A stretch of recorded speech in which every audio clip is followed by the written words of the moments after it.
and welcome to Man's Model Moments, everybody. The 19th of June, it's a nice sunny day outside, which means that my hay fever is going insane. I've just taken a bunch more stuff for it, so hopefully, thanks to Benadryl, we will get through this. So I've got a couple of guests coming in tonight. First of whom you will know from Kits and Bits, it's Tam. Hello, good evening. Look like I caught you. No, it's there. John Alec will be joining us a little bit later. Obviously, it's still early over in the States. Yes, 3 o'clock, I think, where John is. Yeah, over on the East Coast. For his sins, still working. So anyway, today I thought I've been talking about paint a lot recently. I've been talking about the outlaw paints last night. I was talking about acrylics. Got a whole bunch of different acrylics here. I've actually got Humbrol. If you noticed, it's unopened, still sealed. I got it in a bunch of stuff that was given to me. Got ICM acrylics there. I think that's Pro Acryl. Can't even read it because the label's kind of all gunky. Tamiya, of course. So I've been talking a lot about paint recently. So I thought, I've even got oils. Look at that. Got some Winsor & Newton there. So I thought I've spoken a lot about paint. Why not ask some other people about paint? And this includes everybody on the chat, of course. If you have questions about paint, comments about your experiences with paint, what paints you prefer, kind of styles you like, then please let us know. Please put question or QQQ or some way of highlighting your comment so that we can actually tell us a question.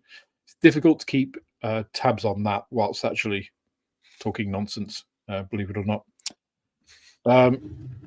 Before that, I am unfortunately drinking water. Started a new diet today. Thought my girlfriend started a diet while she was in Barcelona, because you can get, there's this drug going around that diabetics take. You heard of this, Tam? No. Apparently, okay, so it's an injectable, so you stab yourself with it, as diabetics do. But basically what it does, here's John. Hey, John. Greetings, sir. Hi, Alex. Hi, Tam. I was just talking about this. You've got there? I've been working all day. I put it on. I had no idea you were going to be on tonight, Tam. So this is perfect. Nice. Anyways. Yeah, so I was just talking about this. This it's not a new drug, but I think it's a fairly recent drug that diabetics use it apparently to control like surges, like insulin. And apparently it's being used in a lot of circles for diets because it basically suppresses your diet. It suppresses your desire to eat. But it's injectable. And in this country, of course, we heavily regulate what drugs you can get access to. Not so much in Spain, so you can just go to a pharmacist and get this stuff. Or her sister knows somebody or something. Ozempic, that's the thing. It's I think it's about $1,000 a month here. Yeah, Maria's. That might be. I want to buy it, but not that much. Yeah. Well, I thought I would join her anyway in spirit, but I'm not stabbing myself.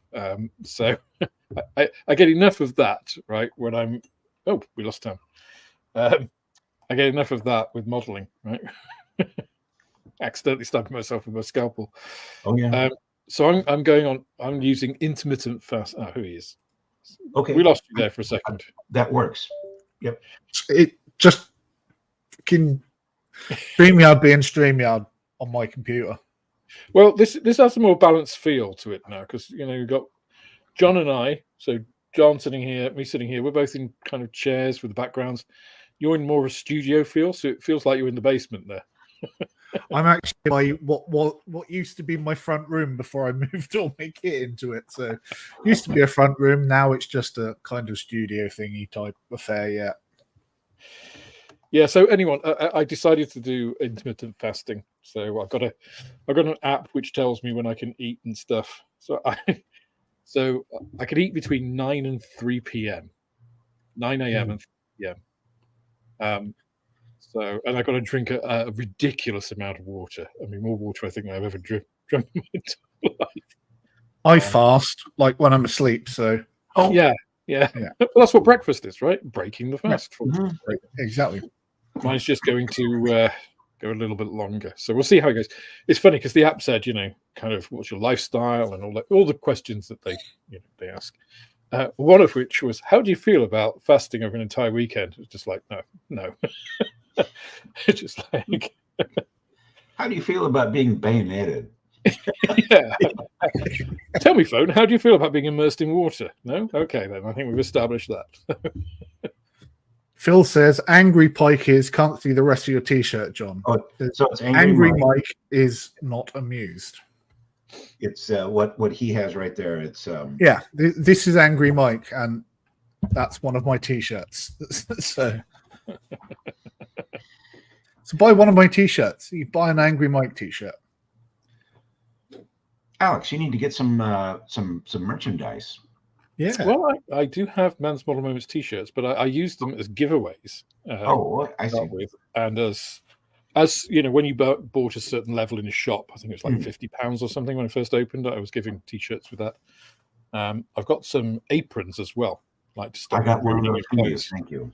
which I should really wear because I ruined a pair of jeans recently, spilling paint on them. Funny enough, spilling outlaw paint on them. So yeah, it's I think I should get some different merch though, for sure. Yeah.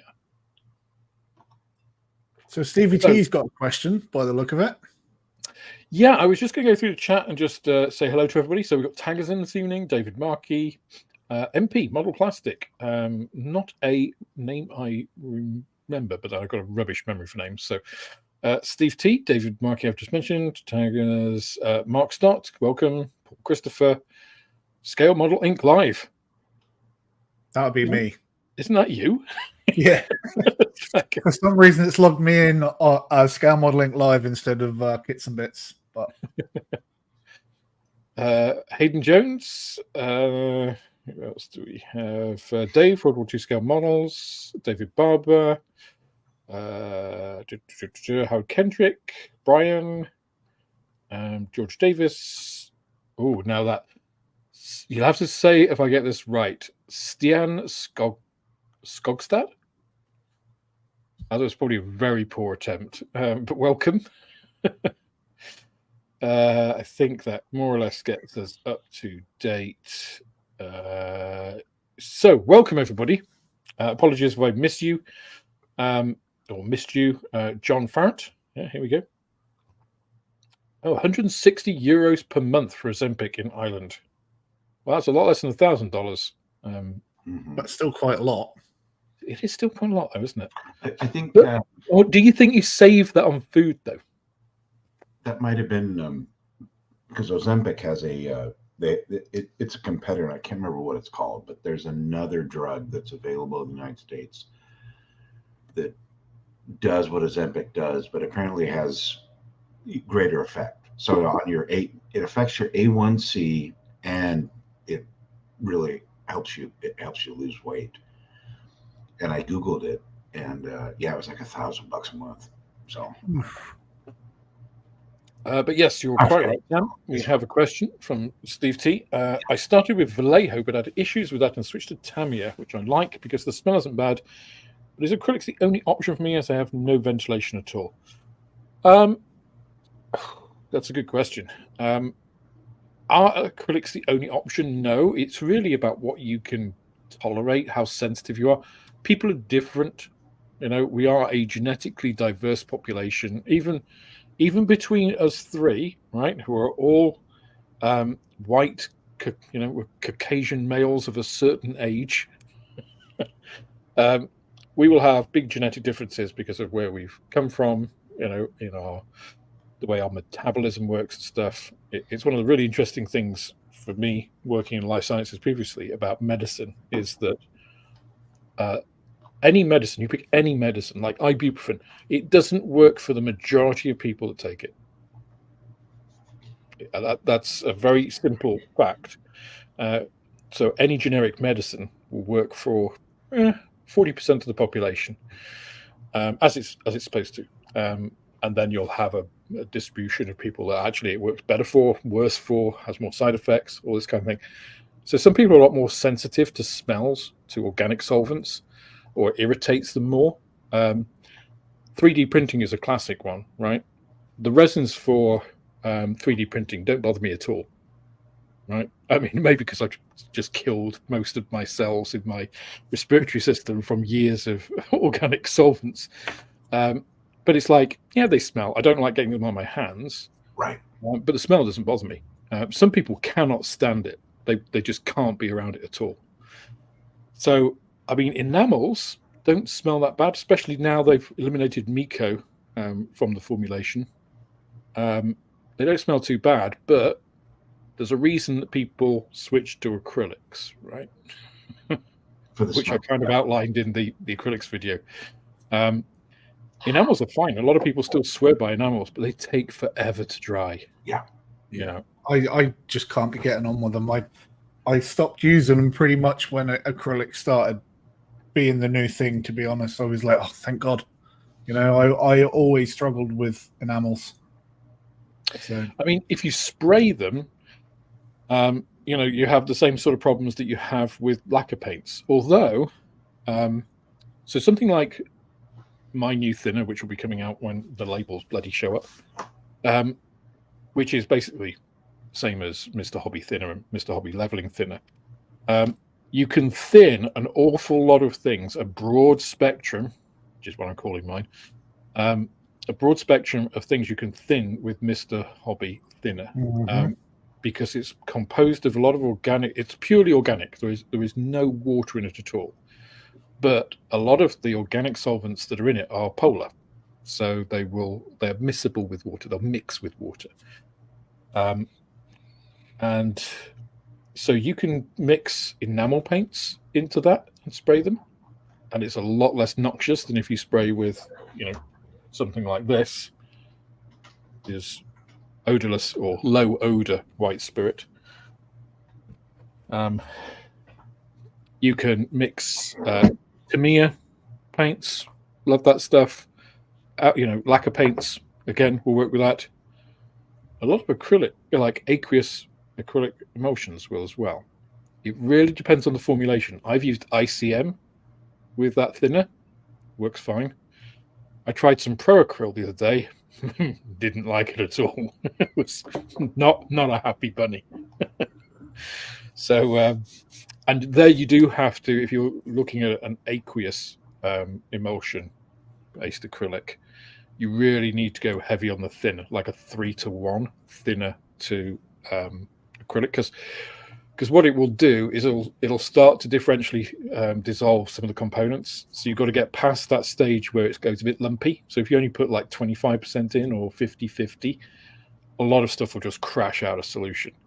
If you go heavy on the thinner, then more of that stuff will transition into like the organic-y stuff that's being held in emulsion, being held in suspension, will transition through to the organic phase rather than being polar. It's complex, but that's the way it'll work. So yeah, it's not that there isn't different options. It's just that, you know, acrylic emulsions have a lot of advantages. They don't, well, I won't say they don't smell, but they don't have unpleasant, you know, solvent smells. I actually really like the smell of Vallejo paints. It's one of the reasons I like Sweet, aren't they? I like Tamiya because they smell like milkshakes. Well, Tamiya, Milkshakes. they smell like strawberry milkshake, and I can't figure out why, because there's nothing remotely strawberry in them. So it's just it'll be a mix. It'll be those the alcohol derivatives, I imagine. John's getting high. Yeah, I'm just going to snip some outlaw here. There goes another 10,000 brain cells. Redundancy. Yeah, so if you don't have any ventilation at all, you know, your wear a safest bet, your best bet is to work with acrylics. I mean, to me, of all of them, is kind of the worst in terms of the vapors, because obviously it does contain some organics in there. But it's not bad. So, Angry Pike is Mike. That's in microphone. Boy, it's getting a lot of yeah. So this is Angry Mike, which is here. So Tam, you want to hold up Angry Mike or what? Yeah. Thank you, but I know that that Scotland are one up. So no, it's not sorry, Angry Mike. There's Angry Mike in his full glory with his kilt and his sword and his very upset expression. And I'm afraid I can't. Back. I'm sorry. I'll show you the back because I'm going to get a beer. Sure. You're just going to rub it in. I know. Thinking of making a bucket filter so I can try some different paint systems. I've been thinking about trying to make a filter because there's lots of good tutorials on YouTube showing you how you can make some pretty much out of a cardboard box with only a few bits and pieces that you need to buy in, like the filter system and the extraction fan. The rest you can knock together with some plastic card and a cardboard box, basically. So, I mean, that sounds like if you've got to buy the filter and the extraction system, that's basically it, isn't it? The rest just hold it together. Yeah. The rest of it is literally just a cardboard box to spray into and hold it in place. But there's a few basic ones on there, and then there's this. I think Scalaton did one. This really ultra bloody spray booth type thing, and it's got a slide in filter, and then you've got the extraction fan behind it, so you can take it out and replace it as and when it's done, rather than just a stock screwed in one. So, yeah, have a look if you haven't got much, space, and you haven't got any room to filter.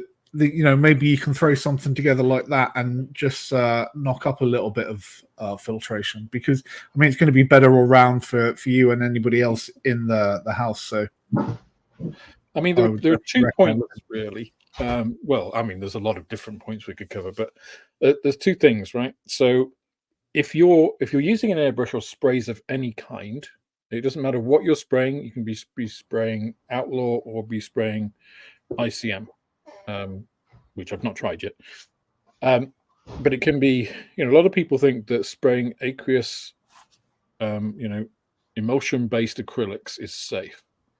And it's not, okay? Because the first hazard with spraying is particulate, right? Which you get with any spraying.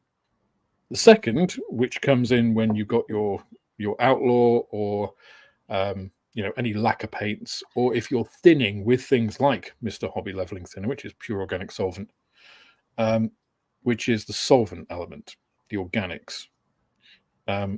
So if you're spraying something like Outlaw, you've got 2 hazards. If you're spraying anything else, you've got 1, basically. Or any other type, you've got 1. Now, a filter system, an extraction system, will only deal with the first, with the particulates, right? Unless you've got a chemical filter that's going to take out those organics, the VOCs, volatile organic carbon, then you really need to be wearing a mask, a VOC mask, which is like one of those that has the things on. It looks like you're in SWAT or the SAS, when you got it on. Or a nerd, One of these.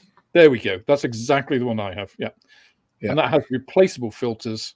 And somebody said about Outlaw, actually, about spraying them, and they said when they're spraying them, they smell worse than others. It's like, if you've got to this point where you can smell through if you're not wearing a chemical filter, you should be, although I have done it without. If you are and you can smell stuff, then you need to change your filters because they're not working properly. Don't Outlaw Paints literally have a mask as part of their logo, though?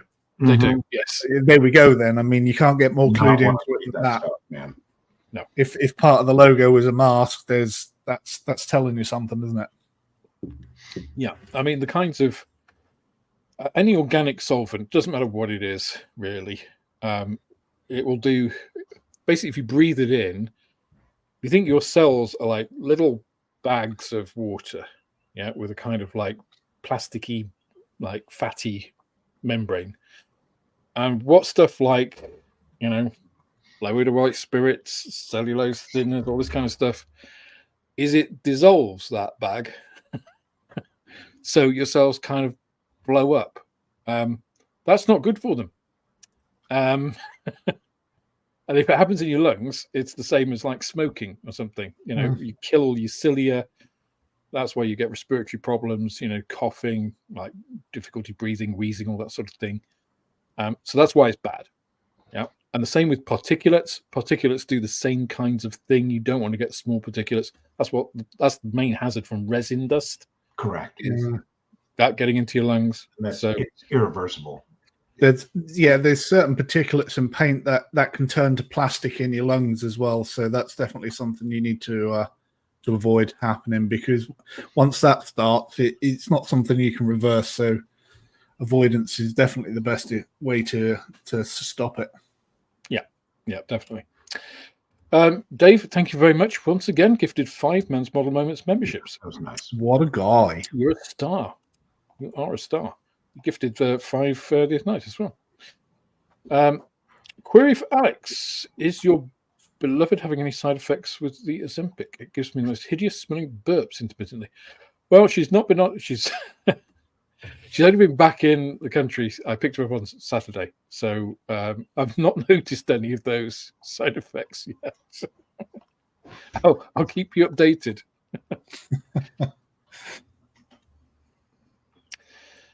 Okay. What about you guys? What kind of paints have you settled on, and why? I guess, you know, kind of what's your painting routine? Well, the paints I use to airbrush are Tamiya and Mr. Color, because I find they're the paints. I never really get tip dry with those, or using my my harder and Steenbeck. Whereas when I was using the Acrylics paints, I was getting a lot of tip dry, and I was having to stop to unblock everything, and I didn't like them. So I sort of use those now for hand brushing and hand painting only, and anything that's sort of hybrid, like you know, it's water and alcohol based, like Mr. Color and like Tamiya is what I'll use. You know, some of the AK 3rd gen paints are hybrids as well, and they airbrush pretty well as well. But obviously, because they're AK, they're a bit big on evil one. So yeah, that's pretty much what I use for airbrushing and painting, and I don't see that changing anytime soon. The only real time I use sort of solvent based is for metallics, where that can't really be avoided because, you know, in my opinion, acrylic metallics just, they're not that good. So what about you, John? So for spraying, airbrush spraying, exactly the same. Mr. Color and Tamiya, those are my two sort of go-tos. I do have some Alclad, and I have some Outlaw paints, and I have some ProScale paints, and I like to spray those too. I've become a big fan now of the AK Real, right? So it's the AK brand, but it's their, you know, lacquer based. And same as Tam, you know, so Vallejo, you know, I've got some Vallejos, I've got Model Master, maybe some Tamiya, and that's what I hairy stick brush with. Yeah, But if you had to call me something, I'm kind of a Mr. Color guy, and I have no relationship with them whatsoever. But it's my favorite. Yeah. Yeah, I like the range of paints they offer as well. Like in shut up taggers. I like the range of paints they offer that you don't have to mix. You know, they've got almost the entire range of RLM colors without having to mix them. They've got almost the entire range of REF colors. You know, so you can just pick out a paint rather than saying, "Oh, okay, I need these two paints and I need to mix it in a certain ratio to get this paint," which is, you know, where for me Tamiya falls down. So. Yes, correct. I agree. I don't like to mix Tamiya paints because they'll be like, you know, this and this and this, and then what you're making is exactly something that you can get from Mr. Color. Yeah. Yeah, I think the big thing with Guns Sangyo paints, Mr. Hobby, is availability in the UK. The distribution network for it is, well, there's one importer. They're a fairly small company. I have an account with them. It's not always easy. If you've got a shop that has a stock of them, it's great, especially if people don't know about it because they don't sell them. So then you're good. But otherwise, getting them in the UK can be not the easiest. Especially the primers. I mean, the Mr. Color primers so hard to get hold of. I've only just been able to get a 1500 black again after about 3 years of not being any in the country whatsoever. Yeah. The same with the thinners. Yeah. I mean, part of it is because they're good, right? But it doesn't seem to be that they've scaled that side of their business at all. It's just like, no, we make this and that's it. Which is kind of a very Japanese philosophy of just like, you know, we make what we make. It's, you know, we don't compromise on quality, so we're not going to scale up. It's like, but guys, you know, come on. You're denying I thought perhaps it might be because of the content of the paints that the government was saying, okay, we're not going to allow these in the country or something stupid like that, because they tend to do stuff like that, don't they? Yeah. I don't think so, because I mean, essentially Tamiya, I mean, they're the same, right? And I mean, in terms of the types of alcohol and alcohol derivatives they have in them. And if you look at the leavening thinner again, it's, you know, the components aren't hugely hazardous. And they do let it in, right? It's just, I just don't think they have a priority on global distribution, you know? Yeah, I think which is fine. Yeah, Mr. Hobby, very compatible. Yeah. There's a question here. Are you sure you ain't Walter White? If I was being paid like Walter White, then there would definitely be no more issues. But yeah, you know, having the old chemical cookbook, it's not so difficult. You know, it's more, I guess, because I've been in science like John, you know, it's like I've got a lot of contacts to industry, I guess, so I know where to go to get that kind of stuff. And now I've got a business; it's easy to get you know, that kind of application. Oh my God, this is all about me. This is no good. What extent is your professional? Oh, I'm so I'm a doctor, a proper doctor, not one of these imposter physicians. The Royal Society only extended the courtesy of the title doctor to physicians as a courtesy. You know, it was they are physicians, not doctors. So yeah, I got a PhD, clinical biochemistry, but most of my life has been spent in business. So actually, I've probably got more business training than I have like scientific. You know, I did my science. I was sick of research after 3 years. Not that I was sick of research; I really enjoyed that part, but the backbiting and the bitchiness and the like hen house kind of academia environment was not for me. Fortunately, I did an industrial PhD. I was sponsored by a company called Dynex, who are now part of Thermo Fisher, who I used to work for. So I got to see the other side of the fence, the filthy lucre side, and I thought, yep, that's for me. So I ditched all my academic purity and went into industry, which is where you see like the theory that we all learned actually applied, right? So I dealt with a lot of pharma companies. So I used to work with SmithKline Beecham, and then GSK when it became part of the Glaxo group. Pfizer when it was actually a force to be reckoned for. Astra, ICI, AstraZeneca when they then became that. AstraZeneca is great. Yep. Yeah. So I worked with all of those companies, supplied a lot of those companies. And the great thing about doing that is that I got to be at the cutting edge of research in various different fields, in neuroscience, in analytical chemistry, without having to do any work and being paid more for it. So yeah, that's the extent of my professional education, but most of it has actually now been in sort of leadership, project management, change management, process improvement, all that kind of stuff. You know, kind of more kind of thing that NASA or SpaceX really needs, so they don't just waste billions blowing at rockets. Moving on. So a few people are talking here about masks, not wearing a mask when spraying, because finding it too bulky and uncomfortable. Somebody else here saying they spray rattle can airbrush outside using acrylics but still wear a paper mask.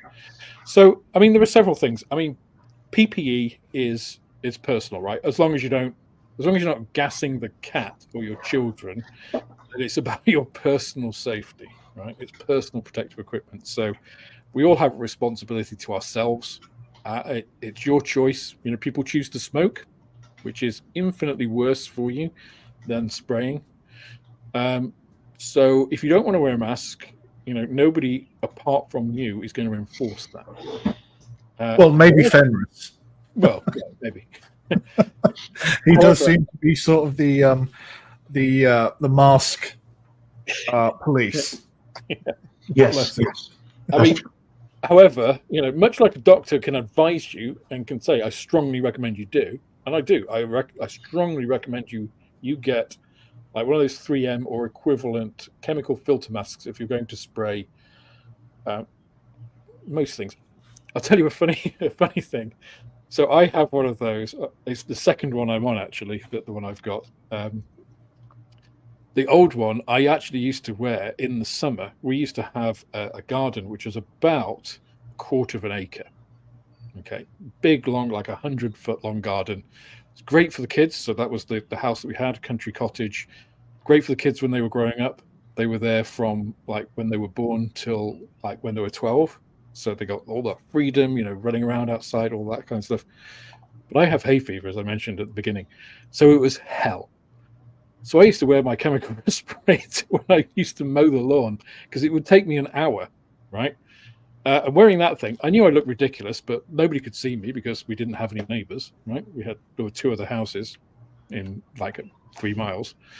And it's amazing that it was the difference. It's like you could breathe. Yeah, it was uncomfortable, but I could breathe, you know, and my eyes went streaming and stuff. So I would say if you wear a mask and you don't wear a mask for equivalent painting sessions, you will notice the difference.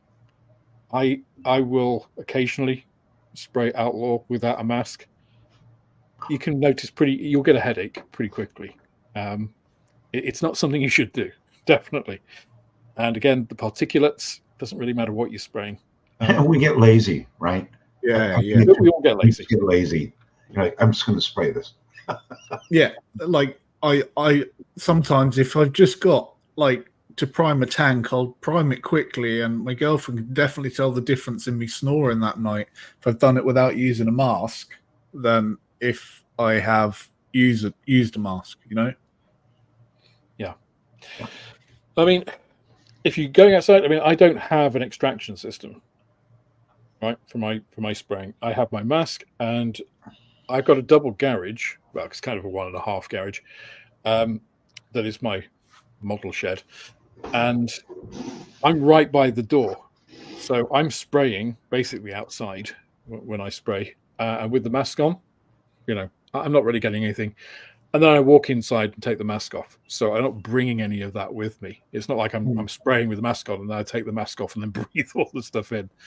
That kind of thing, is a workaround if you don't have an extraction system and you have somewhere that you can do that. It has disadvantages, of course, because if it's raining, I can't do that. Well, I could, but I get wet, which is kind of weird. When it's cold, it's not very convenient. Yeah. There are lots of. If I had an extraction system, a lot of that would go away, right? I would resort things in my shed, definitely. And as always, if you're doing spraying, don't. We mentioned smoking before, and it is a kind of a dying habit. A lot of people are doing vaping more now, but don't smoke while you're spraying. People have lost their lives because they are spraying. Nothing is more explosive than a fuel, solvent vapor mix.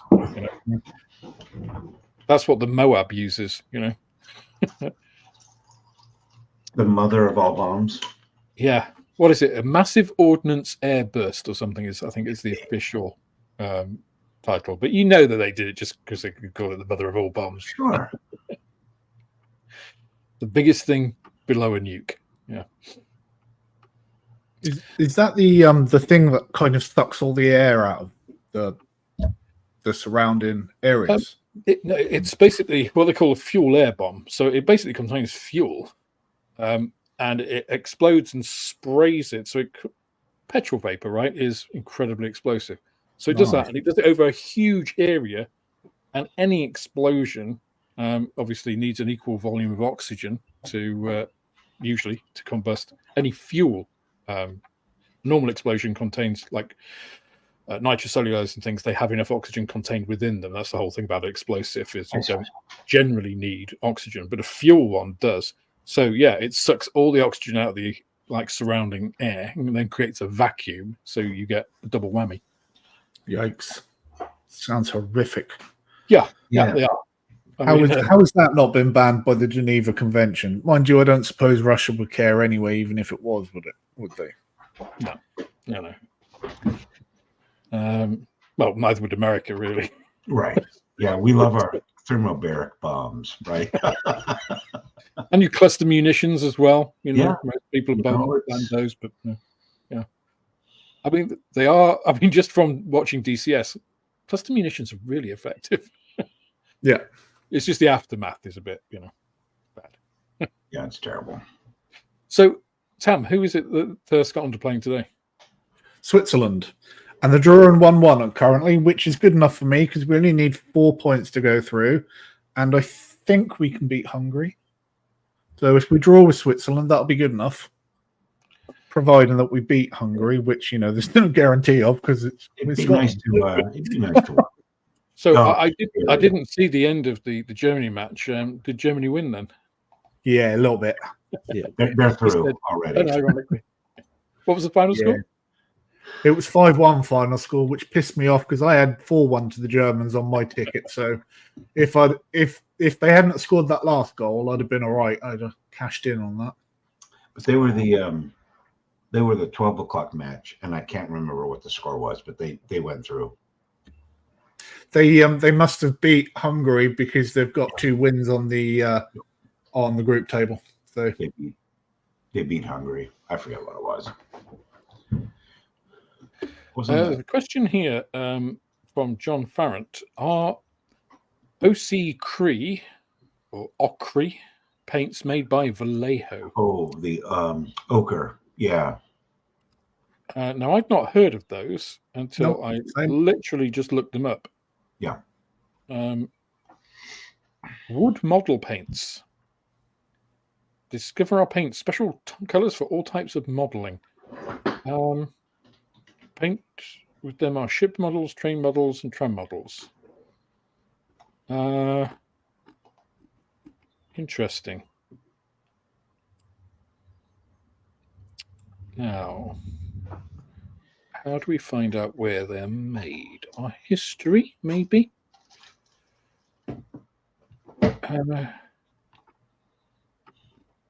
So it looks like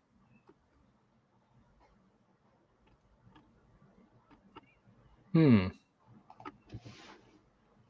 It's funny, the about us bit doesn't really say anything about them. Mhm. Talks about them being a family company, but not really anything. If about what they it's do. not designed or owned by Mig Jimenez, then it won't be made by Vallejo, Mhm. because he does Vallejo and AK paints. Yep. And he also owns Mig Ammo as well. So, you know, he's not short of a bob or five. Yeah. So the So- border models, it's all MIG. So I don't know if they have an arrangement, some sort of financial agreement where between Jimenez and border models. So I don't know. Yeah, I mean, just looking here, yes, the bottles are similar, but I mean, look at most acrylic emulsion paints, the bottles are, I mean, the 17 mil dropper bottles, aren't they, mostly? yeah. You know, Army Painter has exactly the same bottles with different colored lids, you know. There's probably a factory in China churning out billions of them. Yeah, I mean, you can buy empty bottles exactly the same on Amazon in packets of 20 to put your remnants and your mixes and stuff in. So You can. I mean, basically, that's why I have, what was that paint here before? This, which is whatever it is, Pro Acryl or Tamiya or whatever. I reformatted all my paints to this format. Basically, so they all fit in the same rack. You don't have to have like 3 different types of rack, and I can organize all my paints together. So see, that is something that I should do, but I'm just putting it off. I'll do it next week. I'll do it next week. I'll do it next week. A year later, I'll do it next it week. takes a while. It does take a while. Yeah. Not something I'm looking forward to. I've literally got, like, you know, between Mr. Color and Tamiya, there's good 120, 150 pots of paint there, you know, and about the same in AK, Vallejo, and Mig Ammo in the dropper bottles. So It is quite satisfying though when you've done it. yeah, but also a bit of a pain in the butt. Do you guys put ball bearings in your paints for when you're mixing? No. I put glass balls because ball bearings, if you're putting them in aqueous paints, unless they're stainless steel, which, let's face it, most of the cheap ball bearings you get are cheap ball bearings. Marine grade stainless steel. Yeah, Yeah. oh, that's was what I Glass was going to is mention. totally inert. Yeah. So what Alex is suggesting is best, I think. Yeah. Yeah. Vallejo paints are owned by a different family now, but Mig Jimenez left Vallejo to form Mig Ammo and AK, and he sold it to the family who own it now. So yes, you are half right. Where was that, Tim? Graphia, right at the bottom. Ah, okay.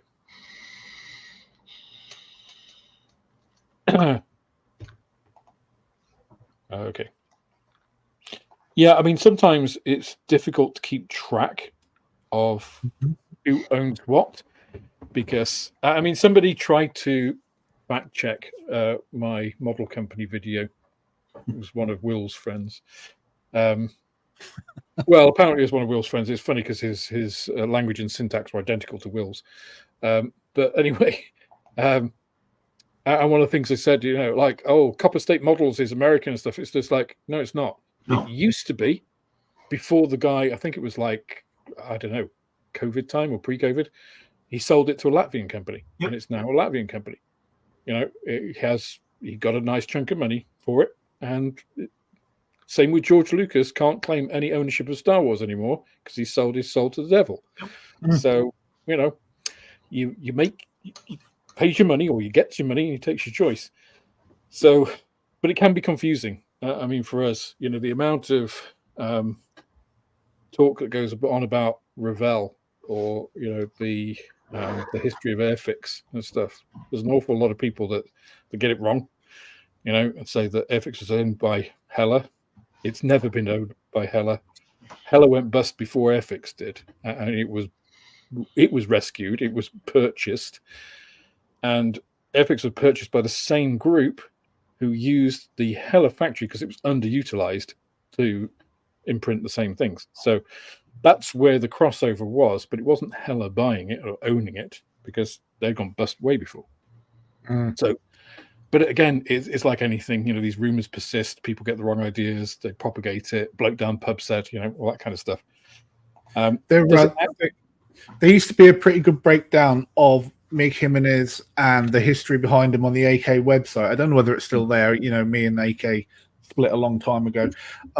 But there used to be a breakdown saying, because I thought that AK and the Vallejo paints were very similar, and I thought there's got to be some sort of connection between the two. So I looked it up, and it came back as that they were both designed by Mig Jimenez. So Vallejo, AK, and the Mig Ammo paints are all pretty much the same sort of mixes and the same sort of colors and the same sort of design because they were all originally done by Mig Jimenez. So, but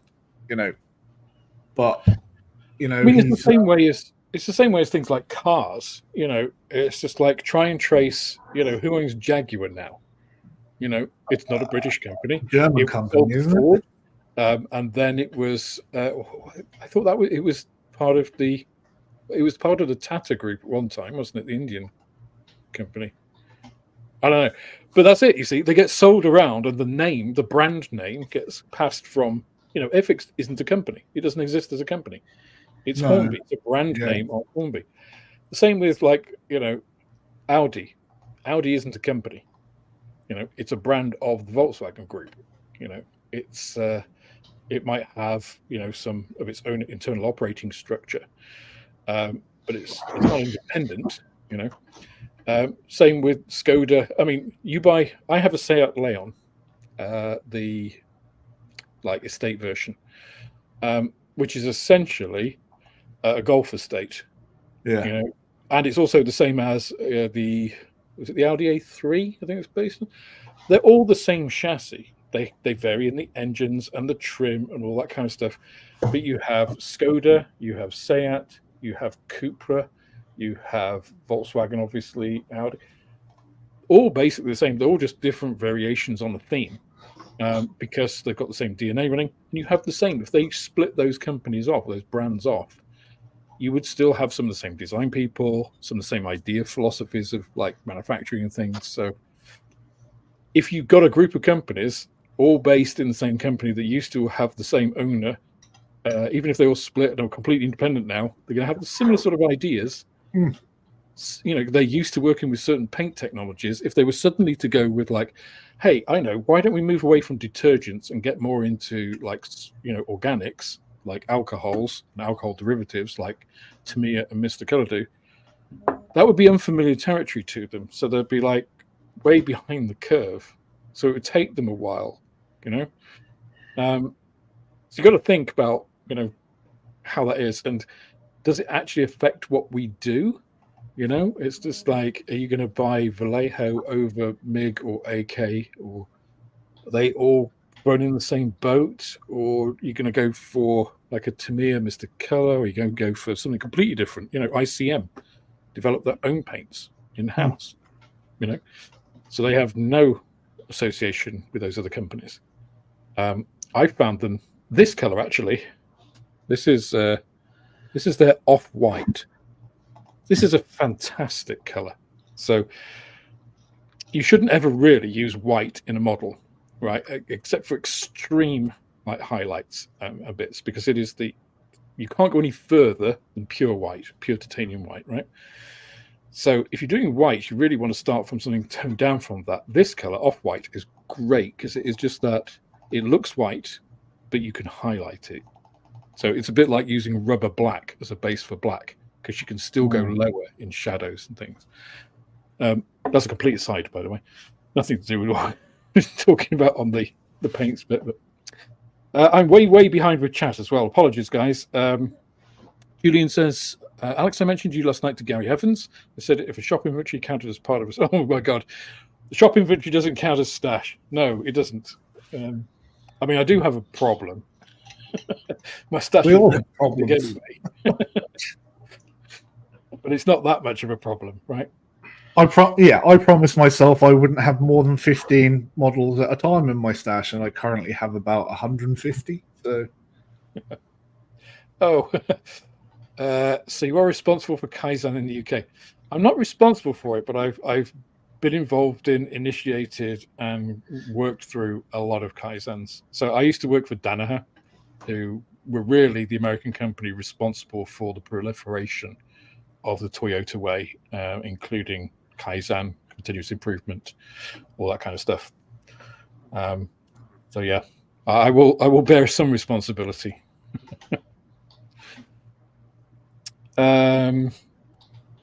Models by Shaky says PPE, should you choose to use it when you get sick, your family will help you deal with it. That sounds like kicking the ball down the road.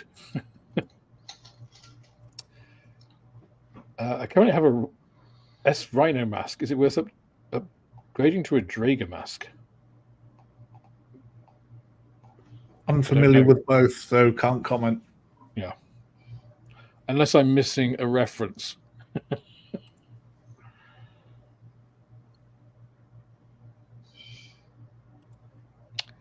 I never had issues wearing masks with a half mask, forced full face, or pressurized breathing apparatus. It's PP freezing. I quite like my lungs. Yeah. But then you are a fireman, Craig. So that is true. But having said that, there's a guy I follow and watch on YouTube called Blacktail Studios. And he makes he's a woodworker, right? I used to follow him. He makes incredible pieces of, I mean, and they sell for like $10,000 to like $50,000, you know, his bespoke tables and he does resin pours in them. He does all kinds of stuff. He has recently, I'd say recently, like over the last 6 months, he doesn't publish videos that often, but he has like this full face filter mask, which I've considered actually looking at because that doesn't have anything on your face. You know, it's kind of sealed kind of around here. So that gives you complete vision, complete freedom. You know, it doesn't fog up and stuff. So there are solutions out there. I don't know how much that is though. So, but again, you know, it's what price do you put your health on?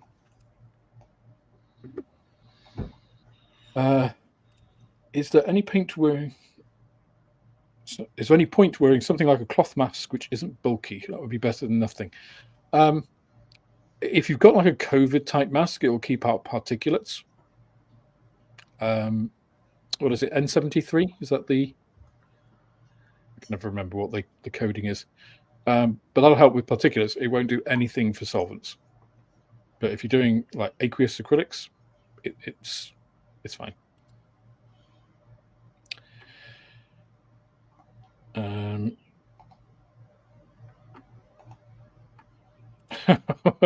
Go back to the Moab conversation. Russians version. Of course, they have to have a bigger one, like the Tsar bomber. Yeah. Well, they have the bigger atomic bomb too, right? Yeah. Yeah. I mean, the Tsar bomber is the largest weapon ever detonated. It's like 50 megatons. And they dialed it down. Yeah. Right. Oh, we can dial it down so that it's not as. And it was still the biggest, right? I mean, it's ludicrous. Last time I heard of a fuel air bomb, I won't even attempt to say that word. Daisy cutter dropped off the back of a Hercules. Yeah. Hold this for me, my brother.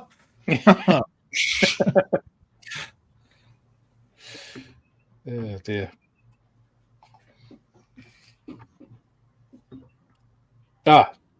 10-ton bomb. I think that was a typo.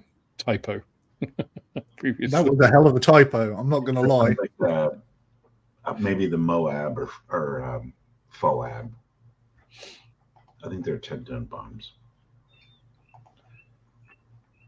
I mean, it's going to ruin your day. No, I think the Moab is like, what, 12,000 pounds or something? off the cup? I don't know. Who knows?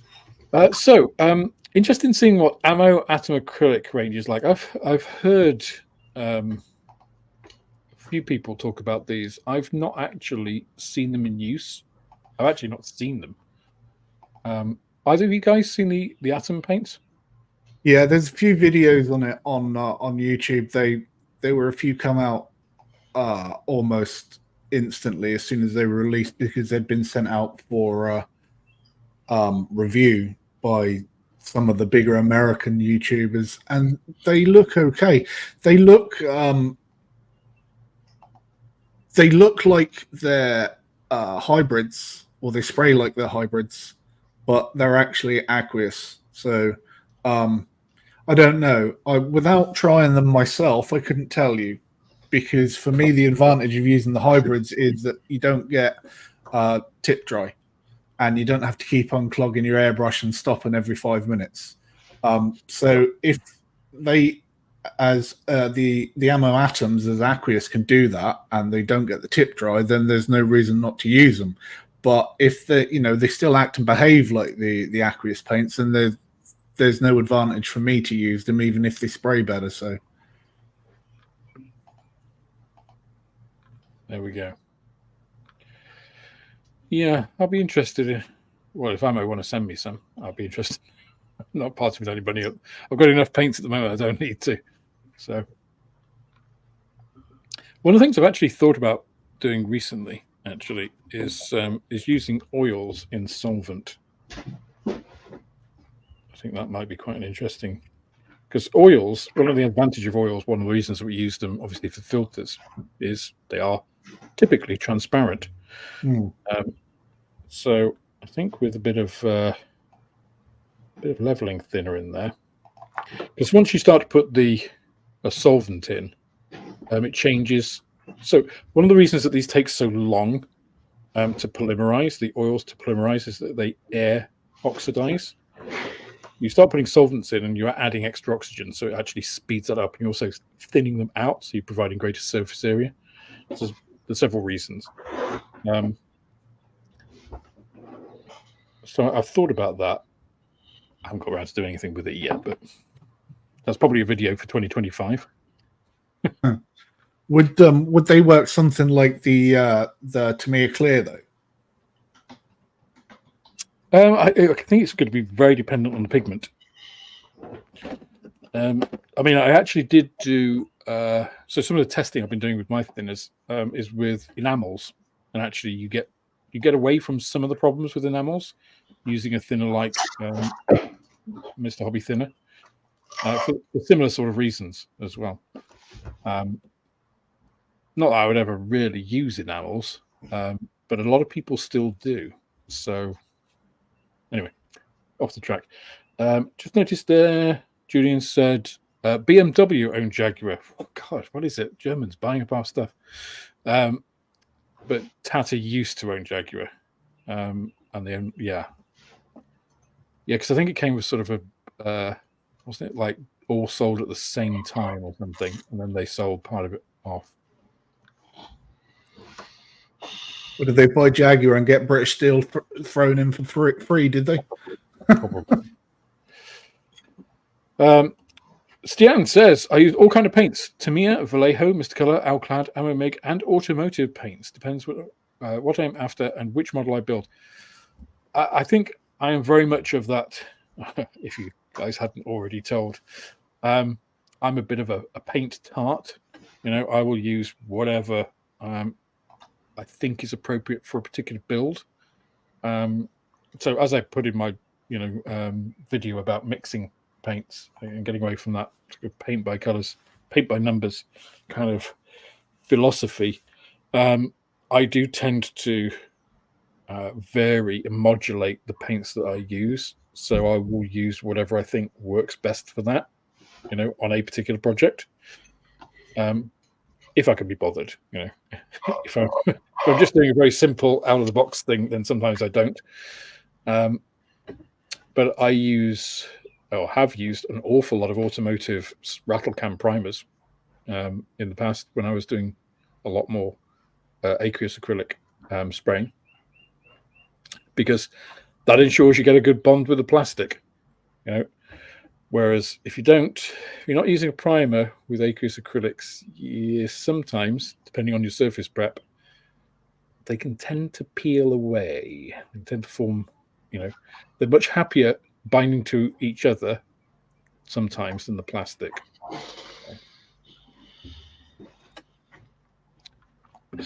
Stian also says he works in the fire department, so he could bring some breathing equipment from work. Yeah. It's a bit of an extreme solution, but it would definitely work. You'd definitely be good with that. If it saves your health, it saves your health, doesn't it? Yeah. Yeah.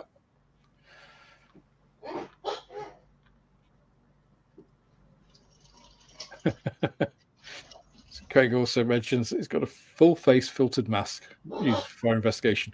That's the kind of thing, but like obviously not. So I'll say a proper one. Like just a retail version. The Blacktail Studio cam from Blacktail Studio users.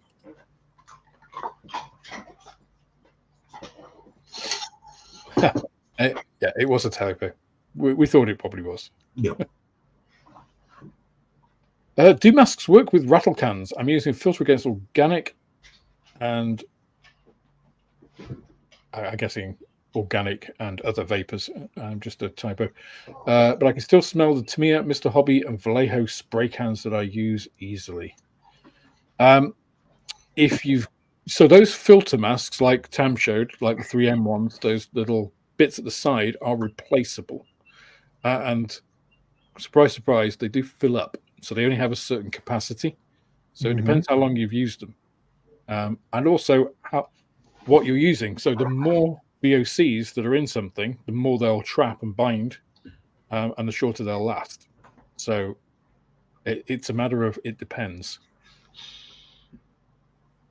I mean, it could be a couple of things, right? It could be your mask isn't sealed properly.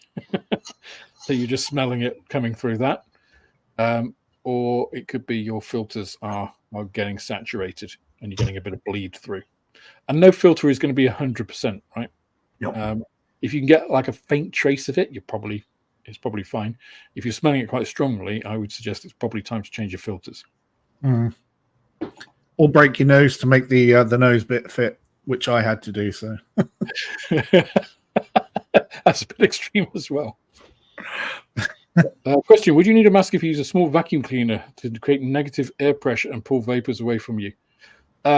So this is some of the way that like some spray booths work. Is they have the fan on the back. You're never going to pull away unless you've got like some fairly extreme fan on that. Certainly more than the vacuum cleaner. You're never going to get away from getting some spray in the atmosphere. So again, it depends on what it will certainly reduce it. Cleaner. Again, if you're using, don't do it if you're using organics, because I don't think those are sparkless brushes on the motors in a vacuum cleaner. So that's like, plus you got all that nice dry dust and lint in there. That's a recipe. You certainly need to call Craig or Steph after that. boom. Because that's like, fire 101, do not do kind of thing. So yeah, probably not the best.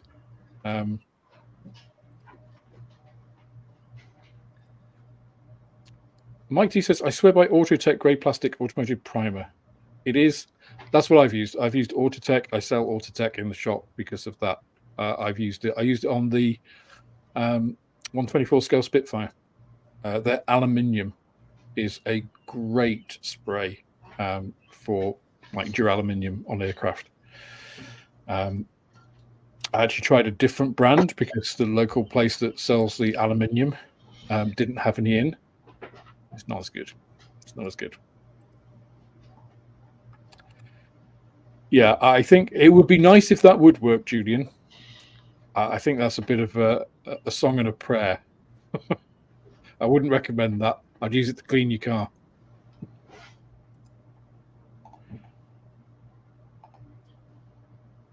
So what do you guys use as PPE then, generally? I mean, Tam, you've got your mask. What about you, John? Do Do you have spray booths? I do. I have a spray booth. I do have a painter's mask. I don't wear it that much. So between the spray booth and when I'm doing spray booth, I do use one of these just to put it on. It seems to work. Okay. It's not perfect. Minivac plus organic paint equals flamethrower. But kind of reverse flamethrower. You'd be like, wouldn't you be like trying to burn yourself with that? Yeah. The Steve T says, do Tamiya ever release new acrylic colors, or is their range now set in concrete? They do.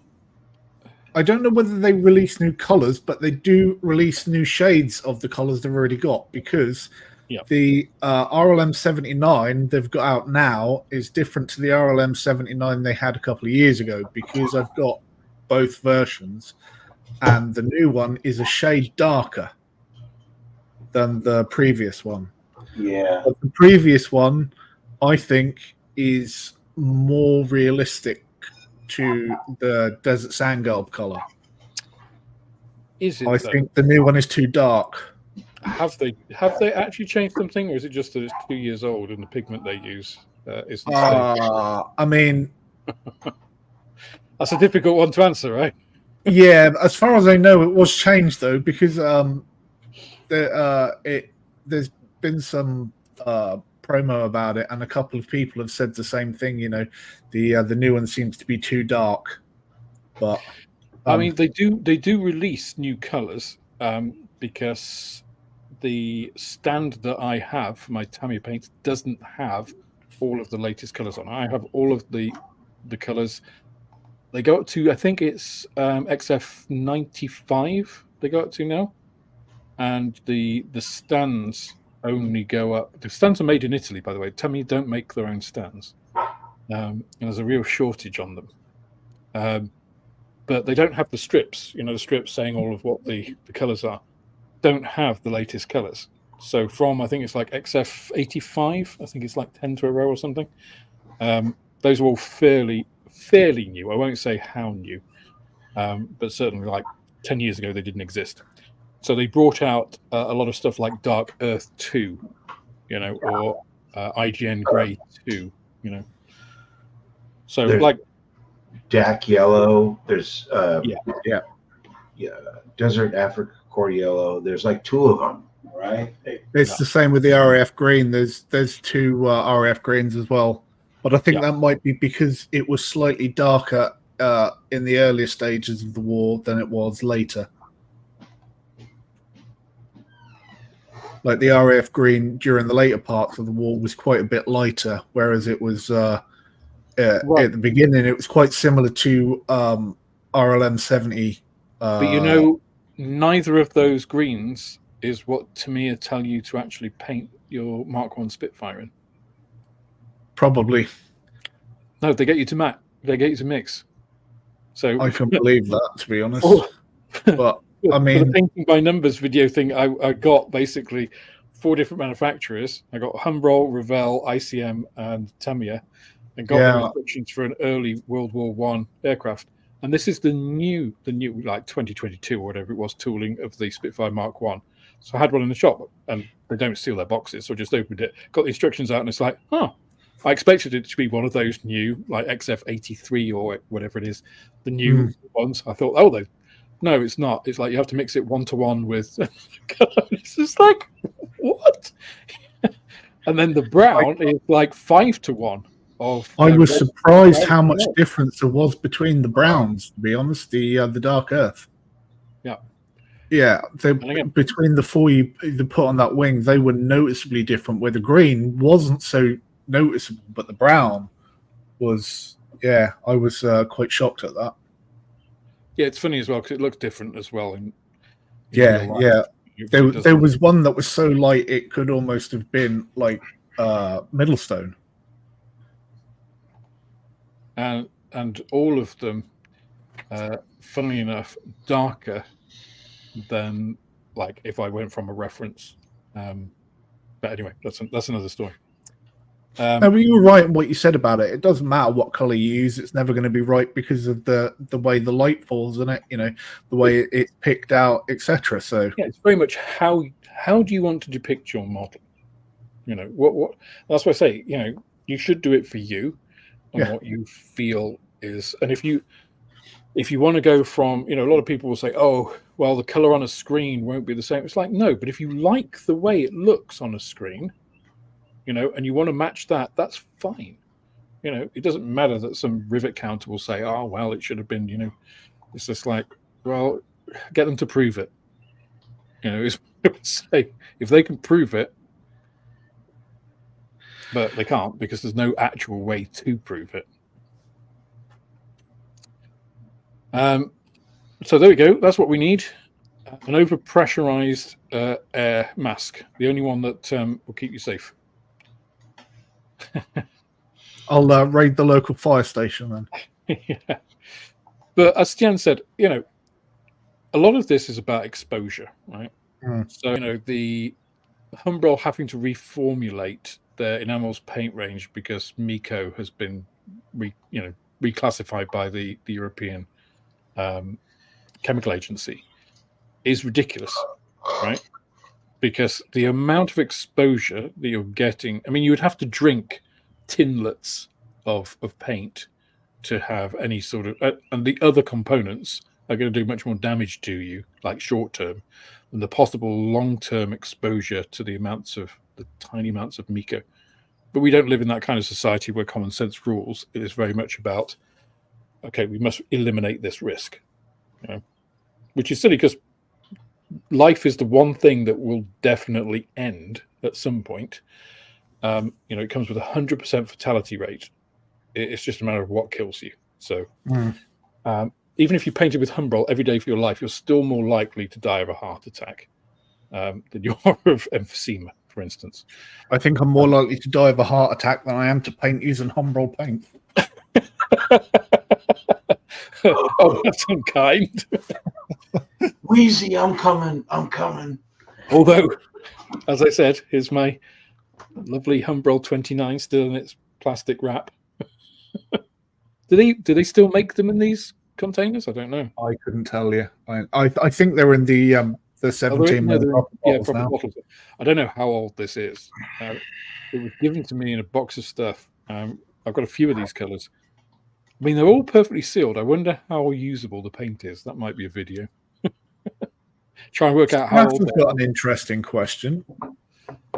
Have you ever tried to paint a model from paint you've made yourself from random stuff? Could be an interesting challenge for the three of you. Ooh. Competition, if you will, all the same model. Yeah, that's a no from me, thanks.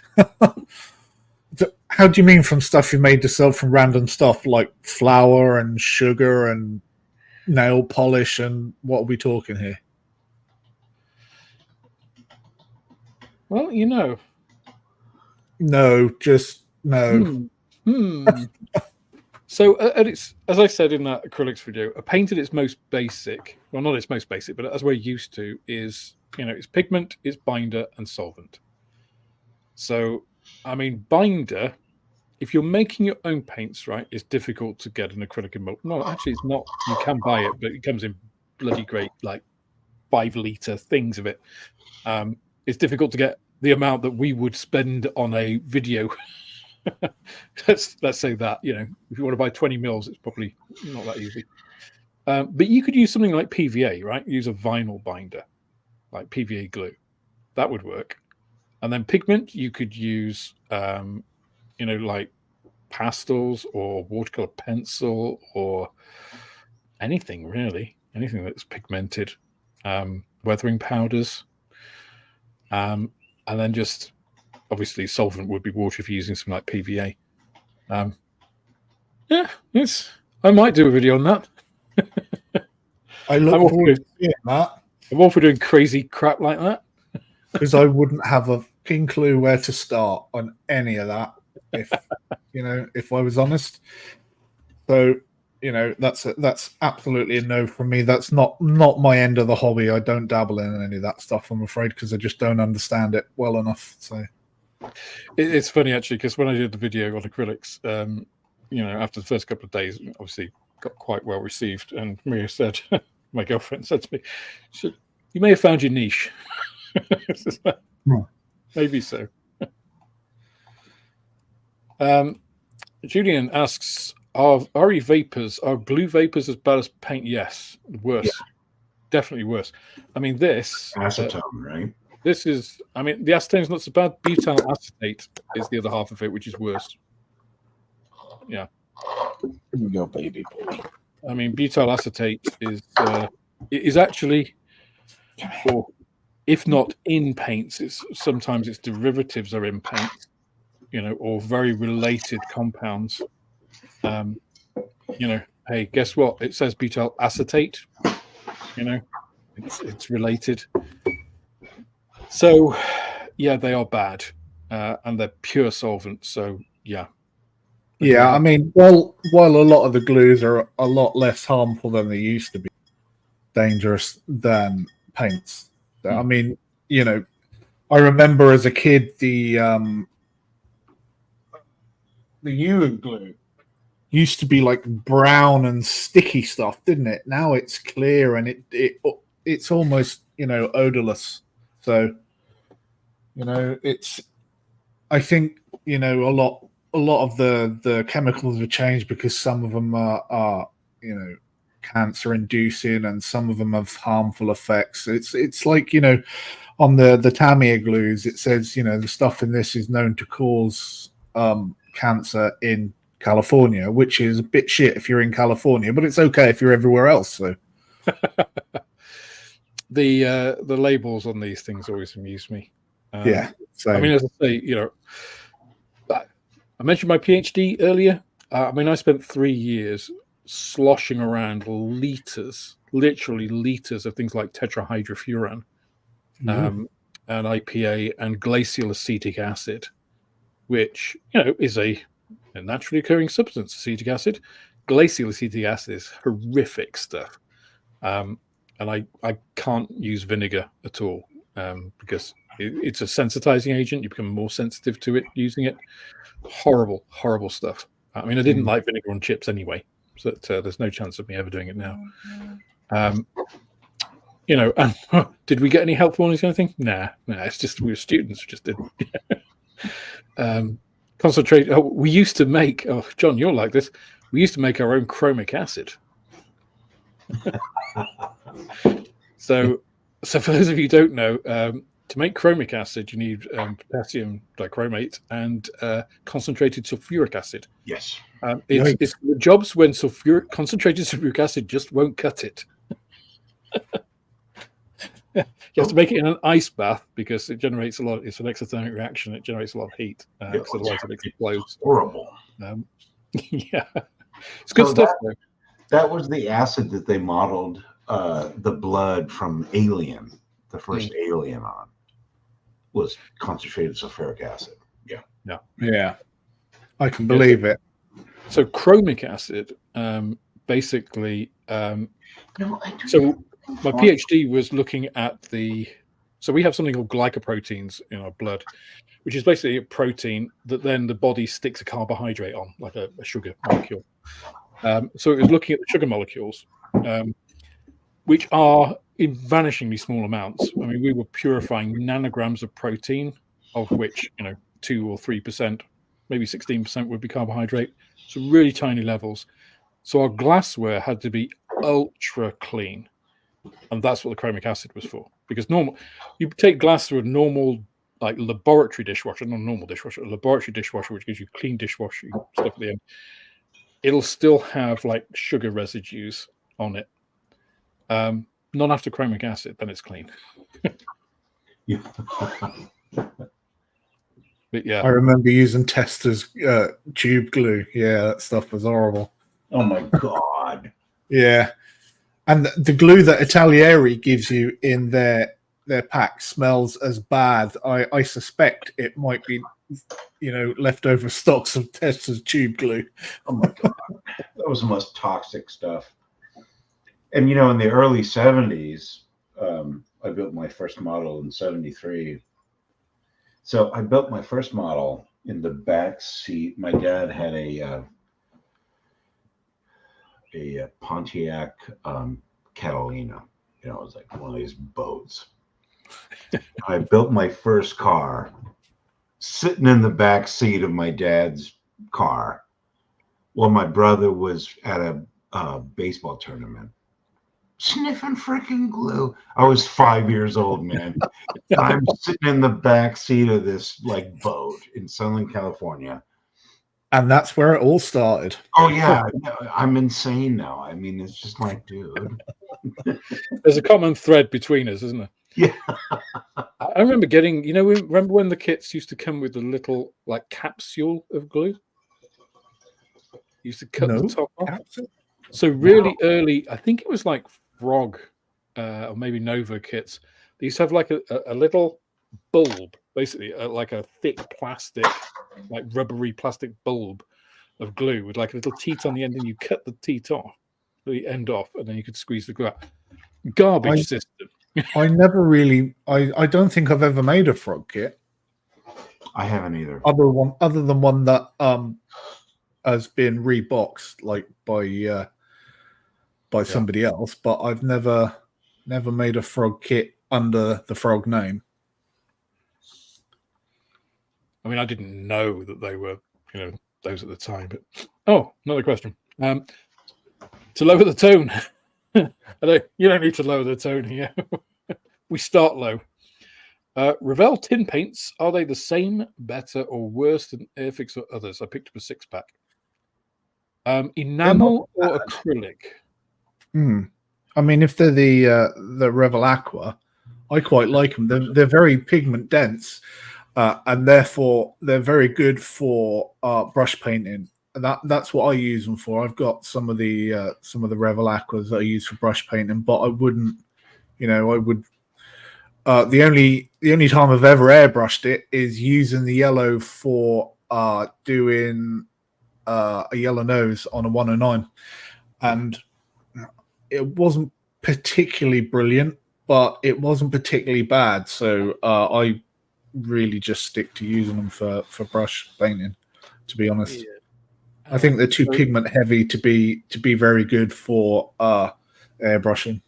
Yeah, we'll give you 3 separate opinions, and then we'll see if there's a winner. So Tammy's that was kind of a one star, you know, 2-star review, maybe 2 out of 3.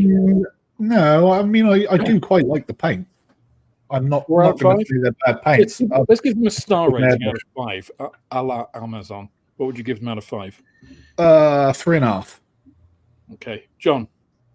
Or do you want my verdict first, and then you could be the decider? Yeah, give me yours. I'll give them a 1. I hate Revell paints. I found them.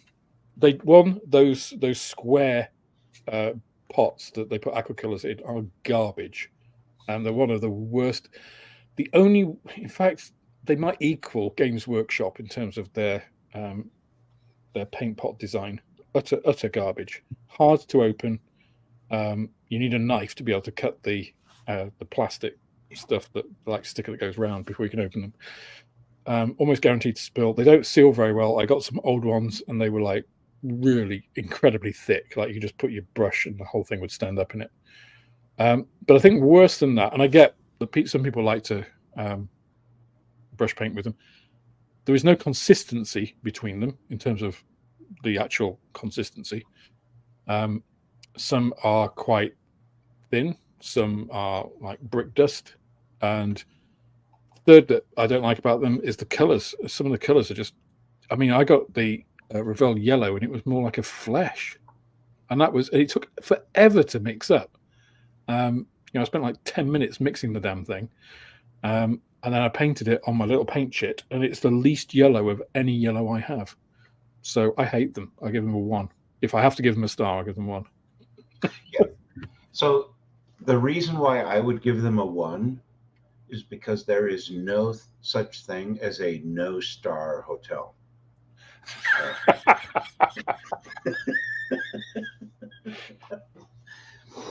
Otherwise, Revell paints, especially the aqua, it would literally be a 0. The only reason I can't give it a 0 is because I got to give it a 1, right? Yeah. So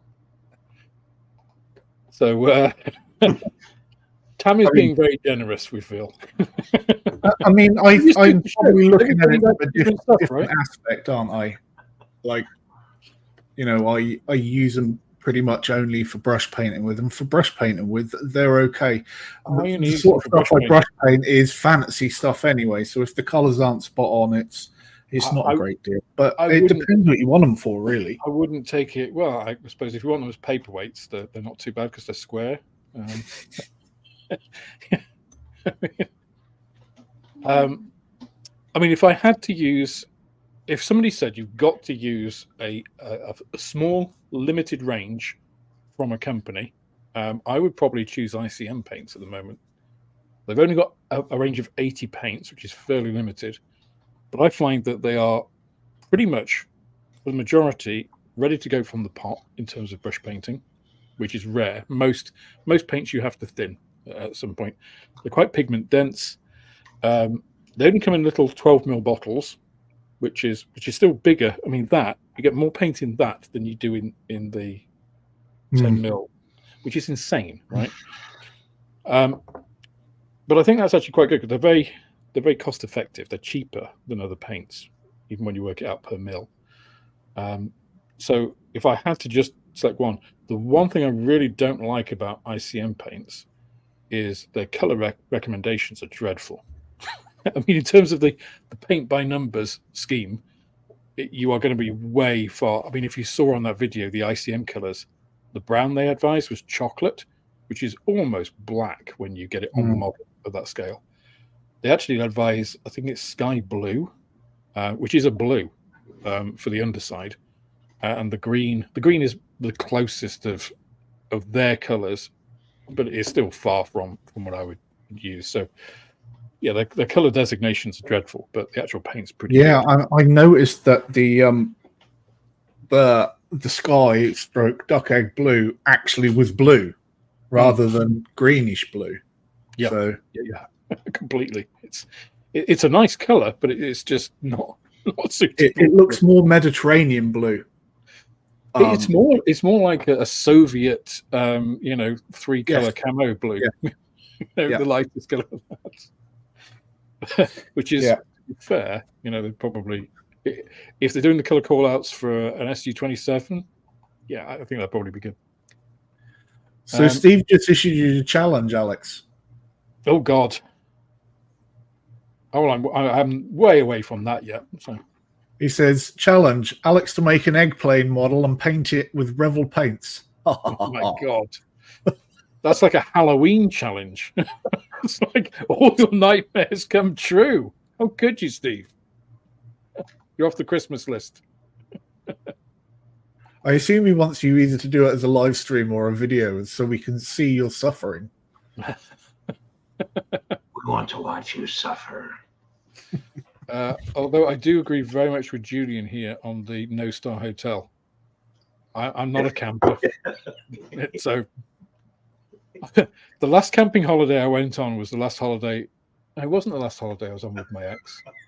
It felt like the last holiday I was on with my ex. So I got that line from you guys might know I love Father Ted without question. Yeah. My favorite series is Art Being Served. And there's an episode, I think it's season 5. It's called Hooray for the Holidays. And Mr. Grace wants to close down the shop so he can redecorate it. And he's trying to force people to go on vacation in August. And so he brings them all up to the board and all this kind of stuff. And he's laying out the options of where they can go vacation. And one of the places is Mercimatru or something. It's like Libya or whatever. And they're talking about this, and Captain Peacock goes to Mrs. Slocum. Let me put it to you this way. There is no such thing as a no-star hotel. It's so true. So that's where that comes from. Yeah. Are you being served? Mercimatru or Bercimatru or something like that. Yeah. So didn't Mercimatru get wiped out when the Germans captured it? Yes. Sounds a brilliant holiday destination then. Yeah, exactly. He's like, oh, that's where we had our first big victory. And Mrs. Luckham goes, oh, that's where you went on your honeymoon. Like, no, that's where we wiped Rommel out of the desert. Oh my God, I love Ari being served. It's great. So, anyways. So, Yeah, a couple of comments on the whole series. Citadel. A couple of comments on Citadel here. Talking about Citadel paint pot designs, I think Citadel are well known, certainly in the mini hobby, the mini painting hobby, for having terrible paint pot designs. Right? Yeah. And absolutely this is one of the reasons I've reformatted all mine to dropper bottles. They're also just easier to use because it's not easy to get paint reliably out of a Citadel pot. The idea was right. The execution was poor. The bit where you flick it up and you wipe the brush on the little sticky outy bit on the top of the lid was a good idea. But the way they did it, where it was hard unless you really clicked on the back and pushed it down to get a proper seal, was very, very bad. And then that was the problem, because unless you got it clicked down properly at the back, then it wouldn't seal and the paint would dry up. So nope. But just poor execution, that's all. So another one on, which they haven't changed, of course. Another question on Citadel is it possible to airbrush Citadel paints? It absolutely is. Yes, it is. Although, with a small caveat, that's the standard paints, right? Because they do different paints. Don't try to brush some of the effects paints because you will block your airbrush because they're kind of particulate. The texture paints aren't going to spray that well, I don't think. No. But otherwise, they are. And actually, the contrast paints, welcome back, John. The contrast paints spray really well and are really good and are used by a lot of mini painters, not as contrast paints, not as the kind of speed paints that Army Painter have. And Army Painter, of course, do them, and Vallejo also have their version. But as color filters, and they work really well with that. So if you're trying to recreate exhaust effects, some of the, if you get a red and a blue and a yellow Citadel contrast paint, you can create some amazing engine effects very, very simply because they're transparent. Same with Liquitex inks or all-around inks. All of these, anything that has a transparent pigment, you can use to do that kind of thing. You can use Tamiya as well. It's just less range. Yeah.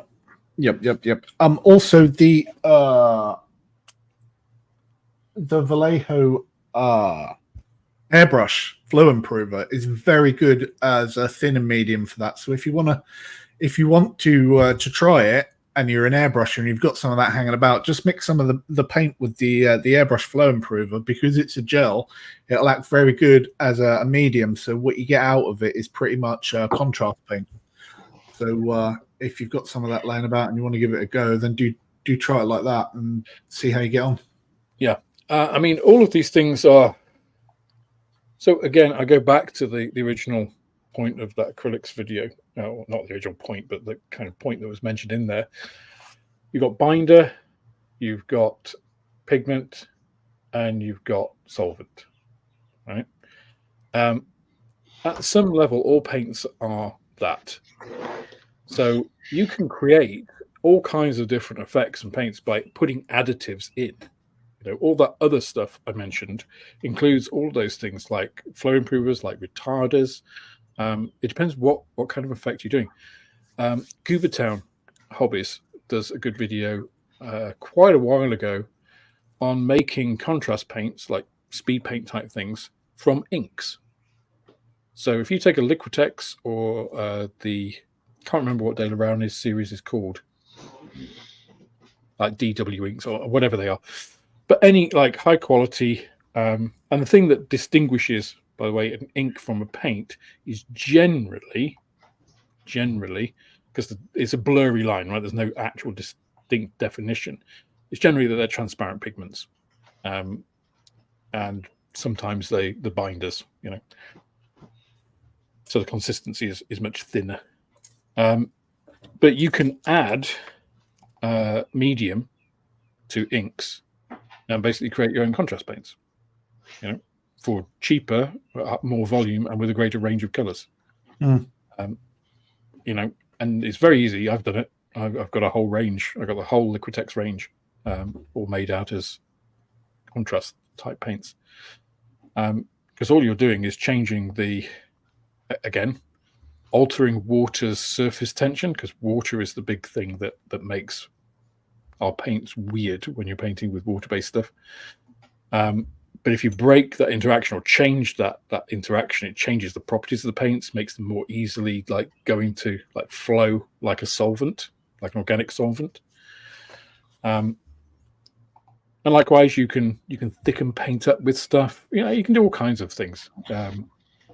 Whether you want to do that on your most precious, treasured model that you've spent 2 weeks making is another thing. But I'd encourage anybody to experiment on a paint mule, because you might create an effect that you like in the future. You know. Yeah, exactly. I mean, it's like any new technique. When you're trying it, you always try it on something that doesn't matter first, don't you, to get the hang of it before you. I mean, I would never try a new thing directly on a new model for a video and then run the risk of not only screwing the video up, but the model kit and ending up with, like a half-pound paperweight. So, having said that, I have tried things out for the first time. Like to the I can't get in. No, just more impatient, I wouldn't go that far. I mean, I wish I had the patience that people are always telling me I've got because I make these models. It's just like, mate, I've got no patience whatsoever. Zoe has made her appearance. She's gone now. She's gone in search of the ice cube. Squiddy sat there staring at me, but he's like, if you try and pick me up, I will bite you. Yeah, I see Pablo's downstairs with Maria. I don't get a look in when Maria's around. Okay. I accidentally poked my little finger in his eye when I picked him up Friday night on John's stream, and I don't think he's forgiven me yet, because every time I try and pick him up now, he backs off. So, it's like, no. So which YouTube channels have these kind of live streams? I know this and Moss. Nunu, Plastic Alchemist. He does he streams quite regularly. He streams half of the time on YouTube, half of the time on Twitch. So if you're a Twitcher, then you can go on there. So that's Plastic Alchemist. You can look him up on YouTube on Thursdays. Yeah, I think he's got all of his links there for the Twitch as well. Who else does? There's anecdotes. There's Little History. He streams every night. Carl's model streams. Lindsay streams. I guess it depends what you mean. Model show every Wednesday, I think, at 6. Yeah, I guess it depends what you mean, Stian. If you mean like a more panel format, that's a little bit more limited. And you don't need much more than obviously Scale Model Inc. live on a Friday, Airfix and Chill on a Monday, and the Midweek Model Meet on a Wednesday. What more do you need? Plus all of our videos, of course, on our channels. And yeah, it seems to me that something's changed in the algorithm again, because as of like Friday, I've started picking up subs from nowhere, and I haven't uploaded anything or done anything. And next thing you know, I've got 10 subs in a day, where I haven't had like 2 subs in a fortnight before. So Scale Model Inc. Live, Stian. It's do you have the link, guys? John Lacore. It's John's channel. Scale Modeling Live's over on John's channel, which is John Alec Scale Models, or Scale Modeling. Sorry. I'll So put I'll put links. I'll put links to these in the video description after the stream. So if you come back, Stian, after the, not too quickly afterwards, because it usually takes me a while, because I go and do something non-model related with Maria after this. So maybe tomorrow, then I'll be on there. Yeah, Nigel does live streams as well.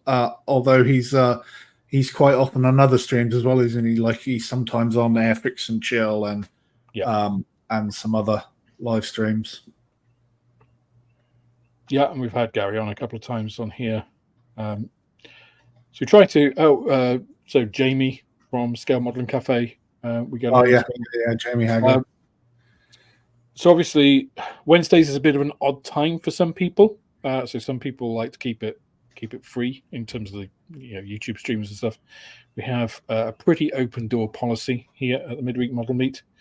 So we do try to keep it varied, keep you guessing, keep you on your toes. So long as it's interesting and coherent, I don't need to hear a group of people talking over each other at the top of the voice. You might want to give Scale Modeling Live a miss then. I mean, we're not too bad at this stream. John's always trying to tell some story. Airfix and Chill gets a bit rowdy sometimes. Only when you and Moz get your handbags out. Well, that's because he's on the Airfix fanboy route, and I feel the need to. It's like Newton's laws. Every force must have an equal and opposing force. I just feel I need to balance. We need to have a balance. We can't. Yeah, for every Airfix fanboy, we need an ICM fanboy, don't we? I mean, I am. Much as my painting habits are, being a paint tart. I mean, I have no brand loyalty particularly to any company. It's really about what I feel, which companies are filling the need at the time. If Tamiya suddenly start making a whole bunch of new tools, we'll be, I'm sure, talking about Tamiya a lot more. If Revel pull their finger out and actually release some of the kits they've been talking about for a while, and start putting when the tooling was actually produced on the box, and being a bit, let's being a bit more bloody honest.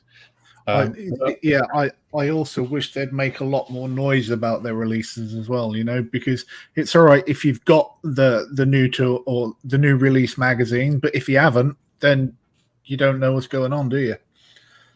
No. It's strange because if I could pick and choose bits of, I often think this with cars, right? If you could have like the reliability of most Japanese cars with the styling of Italian cars, with the engine engineering of German cars, Ford's quick clean windscreen, all of these bits, if you could put them all, you could make a fantastic car, at a reasonable price. But you've always got to take, I'll take the fantastic, Alfa Romeo styling in a car that will spend most of its life in the garage, mine or somebody else's, being repaired. Yeah, because it's such a, prima donna stallion of a car. You've always got to have the German reliability, like my Volkswagen Passat that I had, which was the most reliable car I'd ever had, and was as dull as dishwater to drive. But what we don't want is the boxing of honesty of Revell with the QC of Airfix,